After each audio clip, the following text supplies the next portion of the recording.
Hello, welcome to Lemon Stews, where we talk anything and everything in entertainment. I'm, of course, the Lemon himself, Zeke Lemon, and this is my review for Monday Night Raw 4/29/24, or Night 2 of the draft. But before we get into that, let's get the house clean out of the way, shall we? I'm to leave a like, comment below, let me know your thoughts on the draft and Monday Night Raw as a whole overall. And, of course, hit that subscribe button as it helps me grow to a YouTube career. I would greatly appreciate it.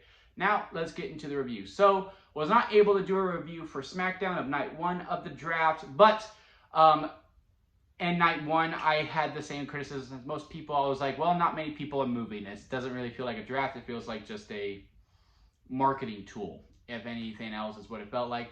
As for the episode itself, it was fine. Again, it just really feels like we're really just buying time until maybe after Backlash at this point. Because Backlash, to me, honestly kind of feels like an afterthought in itself. Like, I really do think they should have waited for the draft until post Backlash, or just wait a couple more weeks until the first premium live event after WrestleMania if you wanted to do all these things. Because again, to me the premium live event is hurting quite a bit. I'm looking forward to it, don't get me wrong. AJ versus Cody is a match I am really looking forward to. I am curious to see how Damian and Jay do, but I'm not super intrigued. I do look forward to the triple threat match because of Tiffy Time. I am a fan of her. And that's really it. All the other matches. What else is on the card anyway? The women's tag match, and then the Bloodline versus Randy and Kevin is also on there. Again, looking forward to the show overall. I just don't have that excitement that I've had since. But when I was talking to a friend about this last weekend, they were just like, well, I think our expectation is so high on WWE now. Like, it's a good problem to have that we're so up here with them that, yeah, we have to come back down to earth at some point, and maybe this is it. But as for Monday Night Raw as a whole, again, it was a fine episode. It was very, very fine. For some of the draft picks I want to talk about, because that's really the main talking point of this episode, right, is the draft itself. Much more of a shakeup on this round. Some people actually moved. But what I was more pleased with is that some people were separated. If y'all been following since we started doing the wrestling reviews, that I have been over Legado del Fantasma versus the LWO for quite some time. To me, it was the feud that would never end. I swore babies have been conceived in the time that this feud started and that this feud ended. But the fact that LWO is now going to Raw and Legado is staying on Fridays is very, very much needed. And now we can finally keep them separate and they could go and do their own thing. Also, something I was really excited about is that Damage Control is going to Raw and Bianca is staying on SmackDown too, keeping them separate. And also Bayley keeping them separate. As for the rosters overall, I do think they're more even than people are giving it credit for. The way that I analyzed it yesterday on my Twitter or X, at Lemon Studios 1125 if you want to go follow, is that I said, look, when it comes to the men's and the main event scene and the mid-card itself, I would say SmackDown went a little bit younger. It's a lot of more new, fresh faces, like a Carmelo Hayes, just to start. But like, there's not a whole lot of big names. I think it's Cody, Randy, Kevin Owens, Bobby Lashley. I would consider a big name. AJ Styles. That's probably the 5, and then that's it. While you go to Raw, there's CM Punk, Drew McIntyre, Seth Rollins. Who else? Gunther. There's there's a lot more when it comes to the main event scene. I think for the men anyway, Raw has that carry. As for the women though, I would say I give it to SmackDown. You got Bianca Belair, Jade Cargill, Tiffany Stratton is a star. Like, let's just face it. You also have Bayley. As for the Raw side, when Rhea Ripley gets back, yeah, that's another star. But you also got Becky Lynch, Liv Morgan. You can put her name in the ring as well, but she's not there yet. When she does beat Becky to win that title, which I do think is going to happen, it may not be on the first time. It may be on the second time when Dom reveals that he has a new mommy, because that promo or the segment behind the promo was very telling that Dom is having an affair, and I think Liv will lose round 1. She'll weasel her way into round 2, and then Dom helps her win when Judgment Day does fully implode. then Liv can be a bigger star too. But that's really the main three. After that, it's all new people. Like, I know Lyra Valkyrie has a big name in NXT. When that transitions to a main roster, that remains to be seen. I think they're really high on Kiana James because they are really pumping her up, as they should. I do think she was an underrated talent in NXT, and I think she's going to do well on the main roster as well. I forgot, there was another woman, I do believe, that got drafted to Raw as well that I am blanking on her name, so I do apologize for that. But yeah, as for the women, more freshly new as to SmackDown, there are stars. Nia Jax, I also forgot her as well. She's on SmackDown. She's also a star. That's also going to help carry that women's division as well. And also the tag teams are pretty even as well. And but I give the slight edge to SmackDown on those as well because DIY and the Street Profits and I actually do like A-Town Down Under and Pretty Deadly. Those are good 4 tag teams right there. So overall, I do think they do balance each other out quite a bit. It does look like Raw may be going to the more wrestling type show because of some of the matchups, like Braun Breaker versus Sheamus, Gunther versus Ilya, or Ilya versus Sheamus.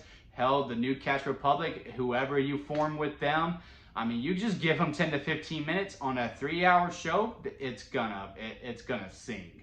And I am really looking forward to what random bangers we're gonna get on Monday night. It's fitting that Sheamus is on that show because it really will be banger after banger after banger.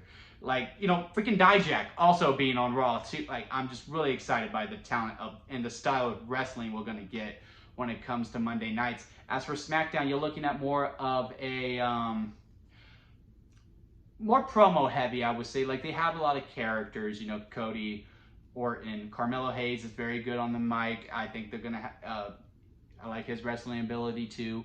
Again, just very young upstart type roster that, you know, we're gonna see, hey, we're gonna see what you got. And Cody's matches, he's gonna really carry the main event scene until Roman gets back to deal with the bloodline, where, you know, the star power really matches up with each other. As for other segments on Monday Night Raw that I liked that wasn't the draft, I did like all the Liv Morgan stuff. I like how she was a presence throughout the whole entire 3 hours. She had like, what, 4 segments, I want to say. She had the opening segment, the match for Nia Jax, and then the segment after the match as well. So 3, not 4. Well, no, because she also had the, you know, the background with Dominic. So yeah, 4 segments with her. I am liking how much we're pushing Liv. I think she does deserve this. She didn't mean to hurt Rhea Ripley for real. I mean, storyline wise, yes, she did. But in real life, no, she didn't. So, you know, it was an honest mistake. And, you know, she's taking the momentum and she's running with it. And, you know, she's been needing her flowers for quite a bit. And I do think the visual pin over Becky, and especially if she does it the way I think she's going to do, to really cement this heel turn, because there's no way you keep Rhea Ripley a heel now. You just have to turn her face. Because she made Dom, and Dom went and cheated on her. I'm really excited for this angle, guys, if you cannot tell. Also really like the Logan Paul segment, too. I'm not gonna lie, I was also the person when Braun came out. I was very happy to see Braun, too. Dude is bigger than ever. And I mean that in the most sincerest of compliments. Like, he is just one scary dude. And when they had that shot with Patrick Mahomes right behind him, I was like, do it, Braun. Do it. And I like Patrick. But I was just like, yeah, no, let's just get crazy with it, too. Because Patrick was working heel. I was all for it. And yeah, he seemed into it. Again, it was just a fun segment overall. And also the aftermath with JD's head all busted up and Damon going, wow. Like, I don't know what noises he made, but it was very, very funny. Overall, again, this episode was fine. It was good. Will I really fully remember it after 3 weeks? No. But was I not sports entertained throughout? Yes. It's just with those draft picks, I really do think WWE needs to go back to the randomizer if they do it every single year.